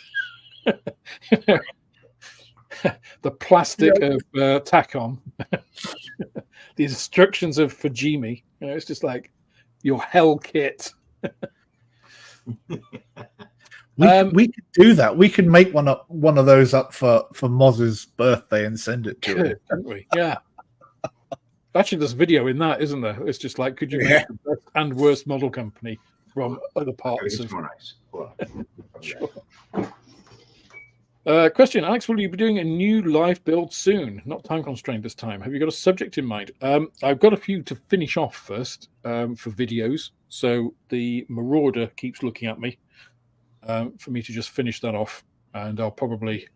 So for the live builds, I will probably pull them all together, like edit out 99% of the live stream to actually have some sort of coherent build and then show the finished model, because that's what a lot of people don't get to see in a live build. You know, you get to see the process, you don't see what it's like at the end, because that's kind of missed. You don't really finish a model on a live stream. It's quite difficult to do. I mean, really finish. Because when you finish, there's always the other extra little bits that, like the, you know, you might put an aerial wire on, or like you've got to tack on these pitot tubes or whatever it is, you know. Yeah. Which takes more time than is interesting. Let's face it, nobody wants to see somebody trying to glue a pitot tube on for 10 minutes, you know. Yeah. Or re-sticking on the aerial after you've knocked it off 5 times. Yeah. You know, so I need to get those done first. Live build, I do enjoy the live builds. I will probably, to be honest, it's more, well, I won't say it's more interesting. It's easier for me to do a silly one, you know, like a time constrained one, because then it does define it a bit more. Whereas if I'm just doing a live build, I kind of get the feeling that, like, people surely after, like, you know, 4 or 5 of these, people must be bored out of their minds watching. But yeah, I certainly will do one. I haven't got a subject in mind. I might put that open to a poll, actually. With my birthday coming up, it might be something I ask people what they want. Why not? All right. Do it. We have a channel of loud people. It's called ESPN. Fair enough. I agree, Jim. I guess I am the UK ICM fanboy. Well, I don't know. Or is it Peter Oxley? I would say it's Oxley, to be honest. I mean, you know, this... let me get this without dropping it. This Burger Panther with the Panzer IV turret, which hopefully I can finish and get a video out for probably end of next week. You know, I really enjoyed this. It's not a perfect kit, you know, and I call that out in the build. There are a couple of pieces which just do not fit. They're too big. And that's from the 2005 part. The 2024 turret is, I mean, this looks good, but this is like good turned up to 11. So this is brilliant. This even, and John, you'll like this, the barrel is split down the length, right, which we hate, including the muzzle brake. But I put this together. I haven't done any cleanup on this at all. You can hardly see it. I was really impressed because the fit's really good. Really good. So I spent zero time, honestly, zero time cleaning this kit up at all. I haven't done any sanding on it whatsoever. You know, it doesn't have rubber band kits, but it has single link tracks, which, you know, it would have been nice if they could have, when the same time they were doing the new tool of the turret, they could have retooled the tracks length and link. That would have been nice. So, but, you know, they've got a war going on, so I can't complain too much.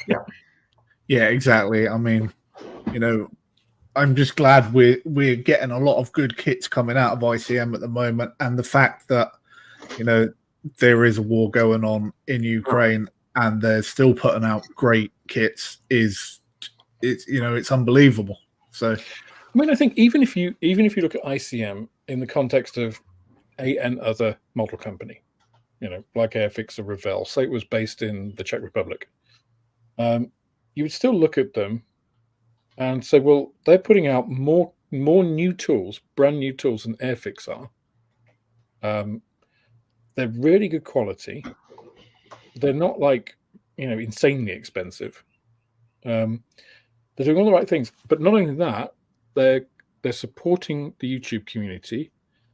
They're quite open, you know. They're coming and doing interviews for people, and they're saying to the modeling, you know, community as a whole, what do you want us to make? Here is a poll. Go and tell us, and we'll consider. You know, you can't really ask for too much more than No. that. No. And then, of course, you have the fact that they're doing all of that whilst being actively invaded. So if I am a bit fanboy about it, it is because I would be fanboy about any company who were doing the same things. Yeah, you sure. know. And if Airfix were doing that, I would be as much of a fanboy as Moss. Airfix are doing really good things. I call out Airfix's what I see as successes and wins when I see them. I also call out their failures. So let's face it. They're learning. They're getting they were getting better. I think they've kind of plateaued for me. 23 to 24. I don't think Airfix have maintained the momentum that they had for the prior 5 years. I agree. For this year, yeah. Yeah, but I mean, it's been made clear that there's going to be some surprise releases this year, so we don't know what they've got in store for us before we say they've plateaued. They've plateaued at the moment, but we also know there's a chance that they could. There's no chance that they're going to release 6 new kits by the end of the year. Well, I mean, who said 6 new kits? Well, I'm comparing them with their peers. One or like two that ATM, are really spectacular. I'd be happy. Yeah. Yeah. I mean, they've done the Liberator. I think was good. Marred by QC, unfortunately. The Bulldog. It's a fantastic, nice little kit. I just don't know whether it's the right subject to get them the success that they're looking for. I'm thinking about that from a commercial point of view. If I was on whatever board makes the kind of say I was on Phoenix's board and I came in for the presentation from Airfix at the Hornby day and they gave that, I'd be like, is that going to make the money? Tell me about the numbers. And I'm not sure. It's not a Spitfire, is it? So it's not going to make money. I mean, the Chinook, I think, again, it's good. I mean, it's way better. So I haven't done a review on the Chinook yet. I've got all the footage. I thought there was no point in me just doing another review. So I compared it side by side with the Italieri kit, which was the one that Airfix released previously. And it's better than the Italieri kit for sure. It's also 50% more expensive. Oh. So, it's kind of you pay your money. How much do you need to see the interior? If you don't need to see the interior, the Italieri kit doesn't have an interior really, so that's fine. It's not going to be the fact that suddenly all model shops are never going to stock the Italieri kit, or Italieri are going to hang their boots up and say there's no point making this anymore. Right. Which, if I was in charge of the commercial point of view, that's what I'd want to do. I'd be like, let's make it so there's no point in these people producing this kit anymore, and target those kind of things. But hey, that's me. These streams have saved me money. Well, you are welcome to send that money, Steve, to manmomo.am@gmail.com, PayPal. Accept all currencies. Yes, we don't work for free, We're not amateurs. He has a great online shop, man. Just email him. If there's something you don't see, let him just ask him. To be fair, Steve is a valued channel member and a very loyal customer of the shop. So, right on. So thank you, Steve. Awesome. Actually, one thing I wanted to say whilst on that train of thought and talking about Ukraine, the Slava Ukraini group build is still going on, still open until the 1st of July. So if you are thinking, got a Ukrainian subject or a Ukrainian manufacturer that you'd like to build something and enter into that, it's just a community kind of competition. I'm going to open it up for everybody to vote on when people have sent me all the pictures of their stuff. I think what I'll actually do, I might put a quick video out on this actually, is have the closing date for submissions on the 1st of July for your entry. So if you've got a kit that you want to do, and then keep it open for a month after that to the final bit. So that gives you an extra month. Allows people who've got in on it late to come in and build. I don't know. We'll see. But then you guys will vote on it. I'll probably send it across to ICM as well. Get them to do some votes internally, see what they think. And then there'll be prizes for the top 3, something like that. Ask them if they'll do the judging for it. Well, I say I'll get them to. I'm going to send it to them, and then get everybody like in there. Well, whoever they want to get in their factory to vote on it, as well as the community. So it gives a fair crack around. Very democratic. So. Wait, and that bloody rosin SE5. Oh dear, running kit. That SE5. I've heard things about that SE5, and it's not been good things. Oh, that's the prize. It's not. It's not. Oh dear. I've not found a good SE5 kit yet, which is a shame because the aircraft is amazing. I love it. I love the SE5, but can I find anywhere that does a decent one? And if I could find it in 32nd, it'd be a dream because like the 72nd scale ones are like that, aren't they? Oh, they're tiny. Yeah. Yeah, they're World War One, so they're going to be tiny. So I didn't know you got the Phaeton coming. I think you did mention it actually.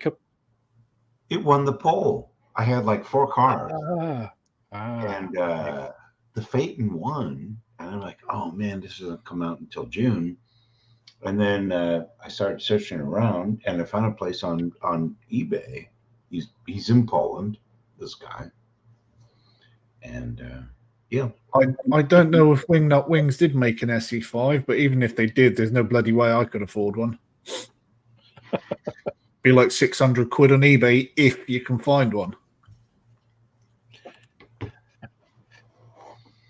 Question: has any of you ever built a worse kit than the 1975 release by Matchbox of the Brewster Buffalo?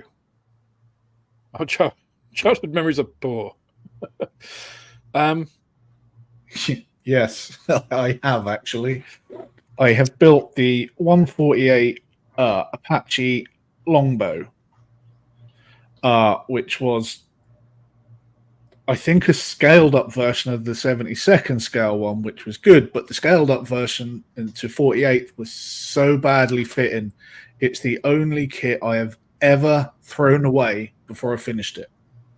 Yeah, it was awful. So yeah, I mean, I've not done the Matchbox Brewster Buffalo, but if you're saying it's a bad kit, I've got to look at doing it because when I hear bad kits, I hear challenge accepted. So. Well, I think one of the worst kits I've ever done, although I did at the time what I thought was a pretty good job of it, is the Revell, which I think actually is a Frog, Focke-Wulf TA152. It is as basic a kit as Frog ever made, and yeah, it's been reboxed by Revell, isn't it? Yeah, I had a lot of work went into that to make it, let's say, acceptable. I won't say good, acceptable. The worst kit though that I think I've ever that I haven't actually attempted. It was so bad that I let my kids do it. It cost me the mighty price of £1. By a company called VEB Plastic Art. I actually got it as a Playfix kit of the Madge, the Beriev BE6, in the most brittle plastic I think I've ever encountered. It's a horrible East German, Cold War kit. But there was nothing to lose for letting my kids, and this I'm talking like when they were like, 8 and 5, that kind of age, maybe even a little bit less, and they glued it together and painted it, whatever colors they wanted, and then I gave them some decals from the spares box, and they slapped on whatever things they thought looked cool, and then they flew it around and played with it, and it's like, great, there's a toy that's taken up a couple of days of dad time, and now they can play with it. Doesn't matter if it breaks. It cost £1. Fantastic. So it served a purpose, just not that what it was originally intended for. The Mike says the word Mr. Craft is going to come up somewhere, but I think, to be honest, I've not had that bad experience with Mr. Craft. The most recent kit maker I've had worse experience with is it PR models, PE models, something like that. If you go over to Matt from Model Minutes, he did the exact same kit as I did. It's the Spitfire 5B float plane, and it's an Oh, is that PM model? PM. That's it. Yeah, that's awful kit. It's horrible. It's like they've taken two separate kits and stuck in a box and said, "I'll stick this together." Yeah, PM models. I think they're Turkish, right? They do really basic kits, not very well, but they often do quite unusual subjects. I did a TA 183 on there. Again, it required a bit of work, but actually looked all right in the end. I mean, I did like sand all the detail off it, which didn't take very long because there wasn't much detail on it. Had to make a cockpit for it and stuff like that, but it's instructive, and I didn't want to spend a lot of money on the Dragon one at the time. So, in terms of, I mean, I did the Starfix 109, which was supposed to be 48 scale, but was actually 55th scale. I mean, I've never even heard of that at the time, but and it was supposed to be a 109E. But it was either an F or a G because it had rounded wingtips, rounded spinner. It had the underslung cannons. It was just the rivet marks on it were just made up. Honestly, I mean, it's good for kids who want to spend their pocket money on a kit and just throw something together and put paint on it. But for people like us who do it seriously and want to depict a fairly accurate representation of an aircraft, then just no. But I mean, the kit fitted well, it went together without any problems. It was just absolutely made up. So is it this one? It's supposed to be 148, but it's 155.